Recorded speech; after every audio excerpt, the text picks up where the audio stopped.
I'm your host, Scary Pops, and everybody loves a good scare. So let's get into it. Likely taking place during the whole killer clown craze of 2016, this Ring doorbell caught the exact moment someone dressed in a clown costume walked up to its front door. The person can be seen tilting their head and slowly walking up to the door, almost the whole time staring directly into the camera. While it's most likely just someone trying to scare people, there's a small chance something a lot more sinister is going on here.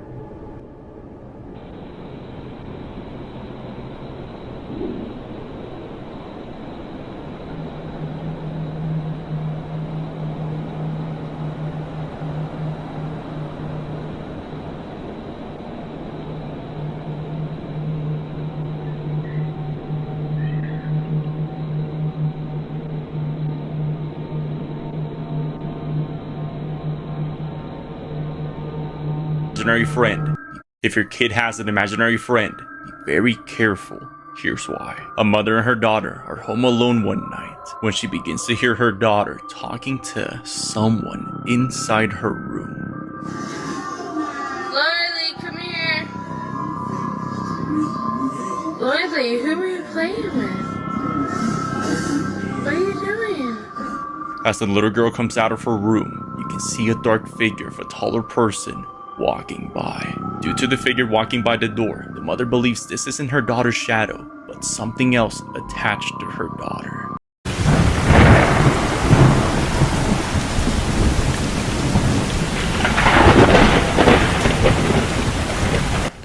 My best friend died of cancer back in 2002, and we were incredibly close in every way, and we spent the majority of our free time together.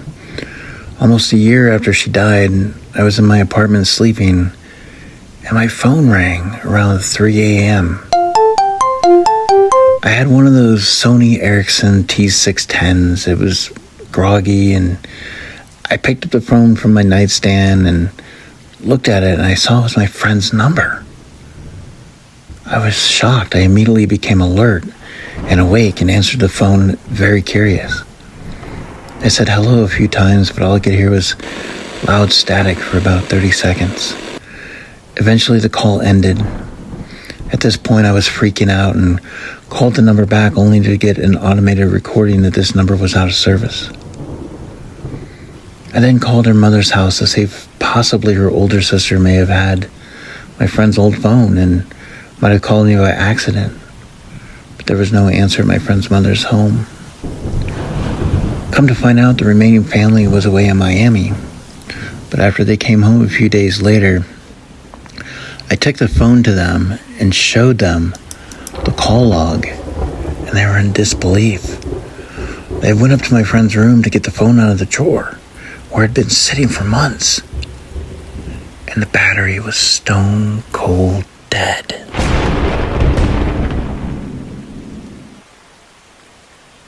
The Girl Scout murders. In the summer of 1977, 3 young Girl Scouts staying in an Oklahoma campsite were killed, murdered. The girls, Lori, Michelle, and Doris, were between the ages of 8 and 10. About 2 months before the murders, a camp counselor found a disturbing note in her belongings. The culprit promised to murder 3 children at the camp, knowing that the young campers enjoyed telling scary stories around the campfire. The camp counselor dismissed the threatening note as nothing more than a prank, a decision she would soon regret. Early in the morning of June 13th, the girls' bodies were found in their sleeping bags out on the trail leading to the camp showers. The only evidence that their killer left behind was a red flashlight and bloody footprint. I was driving by the road when giant lightning struck nearby. The night has already been quite challenging for me, and now this. I'm already late for work, and the rainy weather could only make things worse for me. Along with the rumbling thunder outside, I could also hear the gurgling sound of my empty stomach. I recalled the last time I ate was in the afternoon, and now it's past midnight. Thinking about finding a department store on the highway, I slowed down when heavy rainfall occurred. Damn it! I I switched on the car wipers to get a clear view, but there was nothing on the sides of the road except for deep woods. I almost lost the hope of finding food for the night when a bright purple light fell on my windshield. I fastened the wiper's speed and saw a drive-thru of Taco Bell beaming at some distance.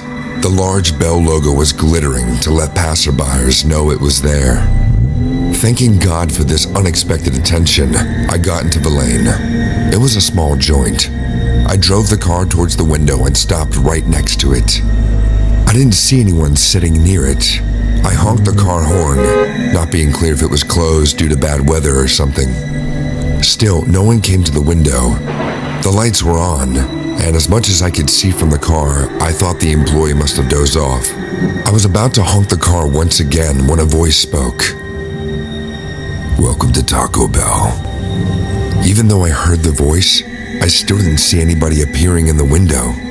Being confused, I rolled down my car window to take a sneak peek when a bald head slowly got up from the floor right in front of the window. A bony, bald man with freaky green eyes stared at me and said, "May I take your order, ma'am?" Whoa, you almost scared me. Well, life is full of jump scares, isn't it? Yeah, no doubt. So what? Your order, ma'am. Yeah, right. I'll have the shredded chicken burrito and a Diet Pepsi. Fine. Being a woman in her late 30s, I've had my fair share of creepy encounters with strangers, but this man gave me a weird vibe. He was being so slow and staring at me as if he had never seen a woman before. I handed him the money when he asked me a pretty disturbing question. "It's not safe to drive at this hour alone." I have some work. Keeping my answers precise and direct, I tried to imply that it's none of his business, but the man didn't seem to get the hint that much. While counting the change, he asked again, "How much longer will you have to drive before you reach home?" "Excuse me?" "You see, the weather is bad, and a storm can come any minute now. If you want, you can come in and wait for a while." "Thank you for your concern, but I'm a big girl. I can handle things myself. Can you please hurry up on the order?" "Sure." I was shocked by his audacity, but I figured him out as a creep and nothing else. He didn't seem pleased with my reply, but I had no other option than to draw a line the way things were going. The man gave me a death stare. He then lunged close to the car to hand me over my order when I felt his bony fingers shoving a small piece of paper with the food bag. Having enough, I was all set to scream at him when I opened that sheet, and my stomach dropped. In that small piece of paper, he has written, "Someone is hiding in your back seat." I immediately looked at him, and he nodded his head with wide eyes. So this was why he was telling me to wait inside the drive-thru. I knew if I looked back, it would only cause more problems.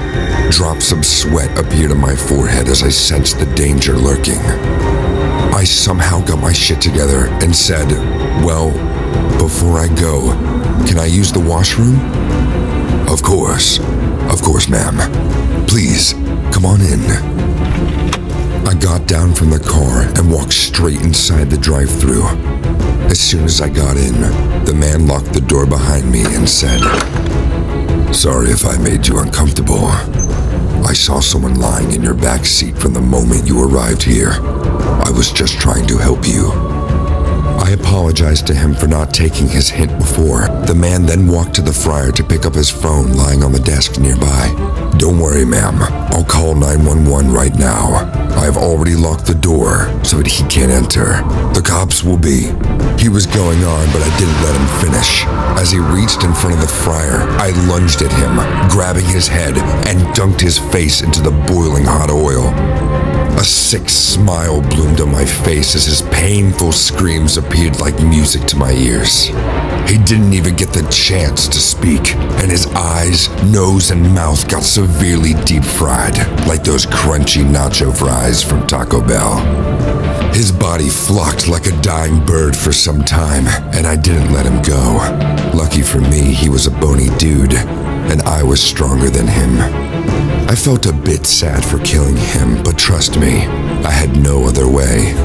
I was headed back to a stranded location to dump a fresh body. There was indeed someone in my back seat, but he wasn't alive. After investing my entire life in my boyfriend, can you believe he didn't hesitate to cheat on me? So, I had to take my revenge. I poisoned him when he came to take his stuff from my apartment and asked for a glass of water. Now I was all set to drive to a nice location, dig up a grave in the woods and bury him with the utmost care. But this bony dude saw more than he should have. Hence, curiosity killed the cat.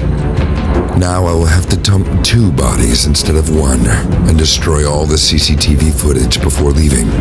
Maybe the newspapers will print 2 stories of missing people in a few days or weeks, and cops will run a routine check. But I am a passive liar and a pretty accomplished psychopath. I know how to get out of this without getting any mud on me. The only thing that worries me now is the fun I just had doing all this. I can't assure you that these 2 will be my last victims.